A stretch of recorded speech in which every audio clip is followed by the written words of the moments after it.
we have issues with regard to construction and debris because there's a large scale construction which keeps on going on in the city. One is new construction, one is demolition of existing buildings and structures, and there was no formal way of disposal of such construction and demolition debris. So executing agencies, small contractors, big contractors, or even government contractors would find it convenient earlier to either put it on the riverbed or on the roadside. And that becomes a challenge: is how do you take it, collect it, and then dispose it? And we were always struggling because we have the only place where we were placing it was in a landfill site, the construction and demolition waste, which was not the best way to handle such waste. So we've been working on it, and now I'm glad to tell that we have a plant which can process 500 metric ton per day of construction and demolition debris by way of segregating it and turning it into either fine sand, dust, or for making blocks, paver blocks, or other building construction materials. So that's the problem is still huge. We have much more construction and debris waste than what we are collecting. But we have started on a first phase, one plant with 500 metric ton, and we are now looking for another plant so that we are able to address this issue within our area. It cuts across the city, and people find it convenient. Wherever they find it convenient, they just keep on depositing it. The C&D waste management plant we took up in the year 2009. Partially it was also in response to the amount of construction and demolition waste that was being generated during the Commonwealth Games, because there were a number of stadiums that were built in the year 2000 in that phase, which required a lot of waste management from the point of view of C&D especially. The country at large generates about close to 30 to 40 million tons of construction demolition waste today.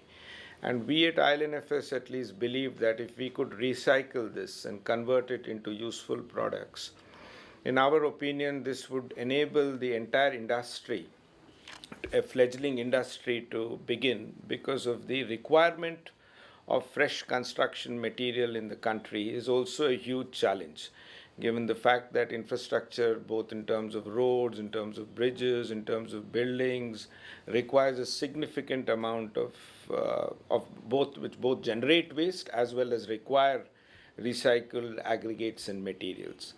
So we saw this actually as an opportunity that going forward that it would definitely be a niche which one could explore.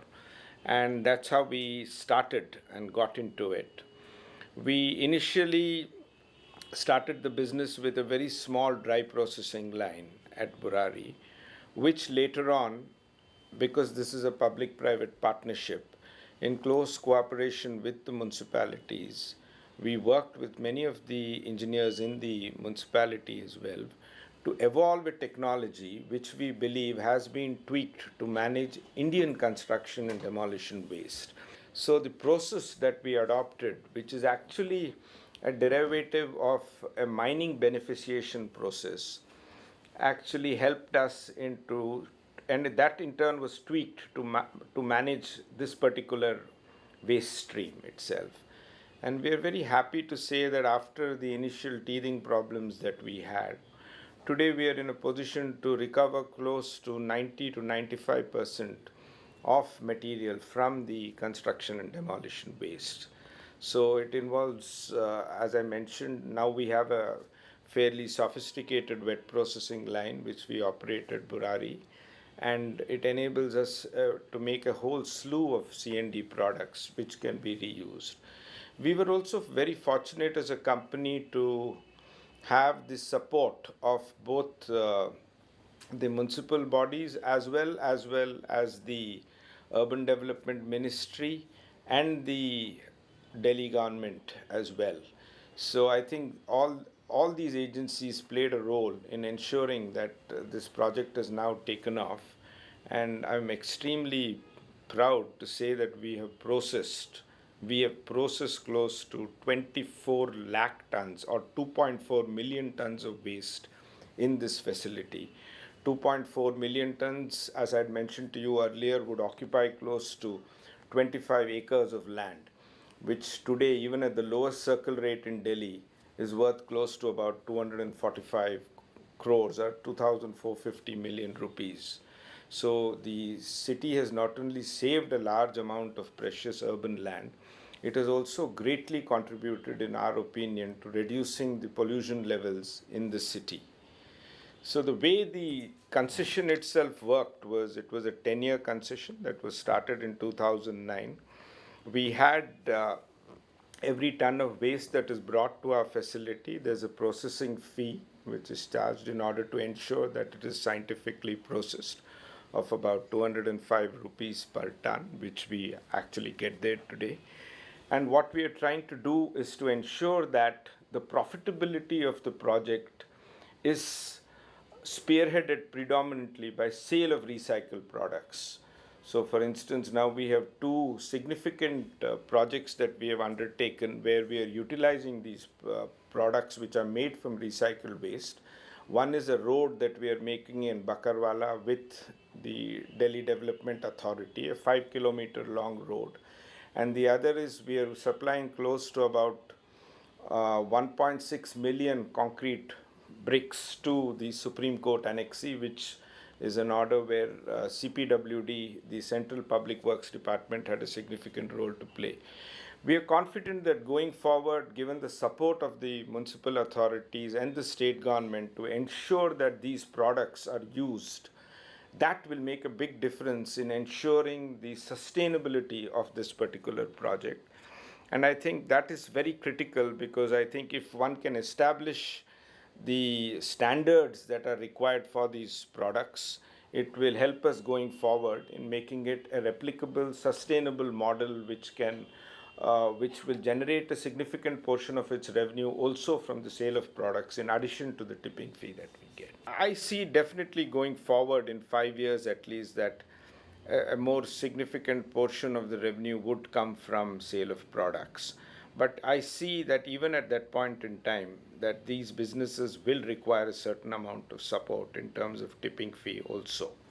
So, but I see the split. If let us say today it was 20% from sale of products and 80% from tipping fee, I see that evolving over time to becoming 70% or 60% from sale of products and 40% from tipping fee. But that will take some time, as I mentioned, because the standards for these products are evolving. The acceptability of these products is still yet to happen. So we are the first to actually try and do that. And in anything that you do for the first time, it does take time to really happen. We are now planning, as I mentioned earlier, to set up additional facilities itself. We now have a contract even from the East Delhi Municipal Corporation where we have set up a 500 tons per day facility in a place called Shastri Park. It's 300 tons, but we hope to increase it to 500 tons per day. We have also recently been awarded a contract by the Public Works Department of the Delhi government to set up two more facilities in Libaspur and Tikri. And we are also working with large companies like the Delhi Metro. The DMRC has given us in order to set up a 150 tons per day facility. Since these are the large waste generators in terms of construction and demolition waste, I think going forward to have them as our partners will definitely see a complete sea change in how the city has been handling its waste. And we are very confident that within 2 years these facilities will be up and running at full capacity, and Delhi would have actually addressed the problem of C&D waste in a very unique, environmentally friendly and sustainable manner going forward.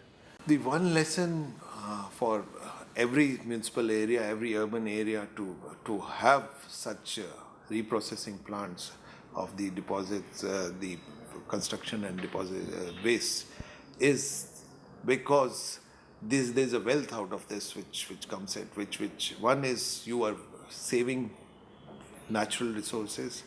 Otherwise, you would have to have the sand or some other cement and other things to construct these things which are already available. You're just recycling it, and then that's one mantra, which is a very important mantra, which is the recycle what is already a waste or what is classified as a waste, to you add value to it, to be of productive, and also at the same time help the environment, because otherwise all of this is impacting. If it was being put on the riverbed or on the roadside, dust was gathering, or it was moving around with the vehicles, and so I think so the pollution and environment issues also gets addressed. So that's the takeaway I would have, and the necessity for all urban areas to have such kind of, these are not very high cost projects, but they are very, very important for urban areas, because continuously urban areas, either new constructions will keep on taking place, or you will have existing constructions remodeling and rebuilding and redevelopment. So I think so that's the most important thing.